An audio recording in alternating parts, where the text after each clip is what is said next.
এখন শুয়োরের বাচ্চা নামক কতগুলা তৌহিদি জনতা আছে, এরা মানুষের বাক স্বাধীনতা হরণ করছে, তারা মাজার ভাঙছে। তাদের 6 কোটির জনগণ যদি রাস্তায় দাঁড়ায়, তাহলে এই যে ক্ষুদ্র ক্ষুদ্র যারা তৌহিদি জনতা নামক মানুষের অত্যাচার চালিয়েছে, এরা পালিয়ে যাওয়ার রাস্তা পাবে না। ফেরাউনের আমলেও এরকম কোনো মাজার ভাঙা হয় নাই, ভিন্ন মতাবলম্বী মানুষের বাক স্বাধীনতা হরণ করা হয় নাই, ভিন্ন বিশ্বাসের মানুষের বিশ্বাসে আঘাত করা হয় নাই। এই সরকার ফেরাউন থেকেও খারাপ অবস্থায় এখন চলে গেছে। আপনারা জানেন যে প্রত্যেকটা জায়গায় এখন ভিন্ন মতাবলম্বী ভিন্ন বিশ্বাসের মানুষের বাক স্বাধীনতাকে হরণ করা হচ্ছে, বিভিন্ন জায়গায় মাজার ভাঙা হচ্ছে।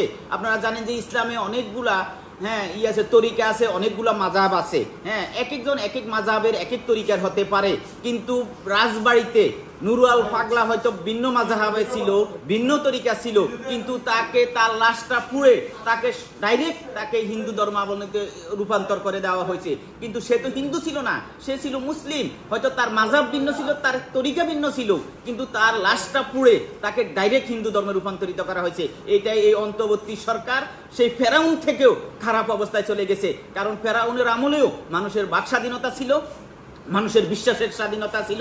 এই অন্তর্বর্তী সরকার গত 1 বছরে মানুষের বাক স্বাধীনতা হরণ করেছে। আপনারা জানেন যে 463টা মাজার ভাঙা হয়েছে বাংলাদেশে অন্তর্বর্তী সরকারের 1 বছরে। গতকালকেও আপনারা দেখেছেন কুমিল্লাতে 60টা মাজার ভেঙে ফেলা হচ্ছে, বিভিন্ন জায়গায় মাজার ভেঙে ফেলা হচ্ছে। তাহলে অন্তর্বর্তী সরকার কি চাচ্ছে?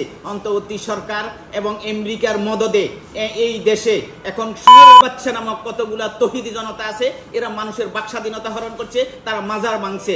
আমি বাংলাদেশের আপামর জনগণকে বলবো, যদি এই আমেরিকার আগ্রাসন বন্ধ করতে হয়, এই তৌহিদি জনতাকে জনগণ রুখতে হবে, এই মব সন্ত্রাসকে রুখতে হবে। এই মব সন্ত্রাসের বিরুদ্ধে, এই শয়তান শুয়োরের বাচ্চা তৌহিদি জনতার বিরুদ্ধে জনগণকে অবশ্যই রাস্তায় নামতে হবে এবং এদেরকে আমরা রুখে দিতে হবে। কারণ আপনারা জানেন যে আমেরিকা এই দেশে আগ্রাসন চালানোর জন্য এই তৌহিদি জনতা নামক শুয়োরের বাচ্চাদেরকে ডলার দিয়ে $29 বিলিয়ন দিয়ে বাংলাদেশের জনগণের এখন জানমাল এখন হুমকিতে ফেলে দিয়েছে। প্রত্যেকটা জায়গায় এই তৌহিদি জনতা গিয়ে ভাঙচুর করছে, মানুষের বাড়ি ঘরে হামলা চালাচ্ছে, মাজার মসজিদ গির্জা প্যাগোডা তারা ভেঙে দিচ্ছে। এটা হলো একমাত্র আমেরিকার মদদে এই দেশের তৌহিদি জনতা এইরকম নারকীয় হত্যাকাণ্ড চালিয়ে যাচ্ছে। আওয়ামী লীগ গত 15 বছর এই দেশে ফ্যাসিস্ট ছিল। জনগণ বলতেছে যে আওয়ামী লীগ ফ্যাসিস্ট। ফ্যাসিস্টকে সরানো হলো, তাহলে তো মানুষের এখানে জানমালের নিরাপত্তা থাকার কথা। কিন্তু দেখা যাচ্ছে যে গত 1 বছর ফ্যাসিস্ট গেলেও এখানে এখন সাম্রাজ্যবাদ এই অন্তর্বর্তী সরকার সেটাকে তারা এস্টাবলিশ করার জন্য তারা এই $29 বিলিয়ন টাকা খেয়ে এখন এই আমেরিকার সাম্রাজ্যবাদকে তারা এখানে প্রতিষ্ঠিত করার চেষ্টা করছে। আপনারা জানেন যদি দেশীয় কোনো দল যদি ফ্যাসিস্ট হয়, তাহলে তাকে কয়েক বছর পরে সরানো যায়, কিন্তু আমেরিকার সাম্রাজ্যবাদ যদি একবার গাঁটি গাড়ে, তাহলে সেই সাম্রাজ্যবাদকে সরানো যায় না। জনগণ যদি মনে করে আওয়ামী লীগ ফ্যাসিস্ট ছিল, আমি মনে করি আওয়ামী লীগের ফ্যাসিস্ট আমলে ভালো ছিল, কারণ আওয়ামী লীগকে হয়তো জনগণ আমরা তাড়াতে পেরেছি, কিন্তু আমেরিকার সাম্রাজ্যবাদ যদি এই দেশে গাঁটি গেড়ে বসে, তাহলে তাকে আর সরানো যাবে না। আপনারা দেখেছেন Iraq, Iran, Libya, Syria, Yemen সহ আফগানিস্তান সহ যেই দেশে আমেরিকা গাঁটি গেড়েছে, সেখান থেকে তারা অতি সহজে যায় নাই। সেখানে রক্তপাত হয়েছে, সেখানে গৃহযুদ্ধ হয়েছে। তাই এই অন্তর্বর্তী সরকার, আমেরিকার মদতপুষ্ট অন্তর্বর্তী সরকার এই দেশে গৃহযুদ্ধ লাগানো তারা করছে। তারা বলছে যে এই দেশে মানুষের বাক স্বাধীনতা থাকবে।